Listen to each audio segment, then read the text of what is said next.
আমরা যারা বৈধ নেটওয়ার্ক মার্কেটিং কোম্পানিতে কাজ করি আমরা সবসময় মানুষকে বোঝানোর চেষ্টা করি আপনার সুস্থ থাকা দরকার, সুস্থ থাকা দরকার, সুস্থ থাকার জন্য সাপ্লিমেন্ট ব্যবহার করা দরকার। কোন ধরনের সাপ্লিমেন্ট বা কোন ধরনের খাবার আসলে আপনি সুস্থ থাকার জন্য প্রতিদিন নেওয়া দরকার।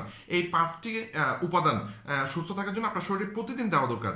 এক নম্বর যে বিষয়টা সেটা হচ্ছে কার্বোহাইড্রেট। আপনার এমন খাদ্য গ্রহণ করা দরকার যেখানে মানে ভালো কার্বোহাইড্রেট আছে, হ্যাঁ ঠিক আছে। দ্বিতীয় যে বিষয়টা সেটা হচ্ছে ফ্যাট, উন্নত মানের ফ্যাট প্রতিদিন আপনার শরীরে দরকার, ঠিক আছে। 3 নম্বর যে বিষয়টা সেটা হচ্ছে প্রোটিন, উন্নত মানের কোয়ালিটি প্রোটিন আপনার শরীরে প্রতিদিন দরকার। 4 নম্বর যে বিষয়টা সেটা হচ্ছে ফাইবার বা আঁশযুক্ত খাবার, ঠিক আছে।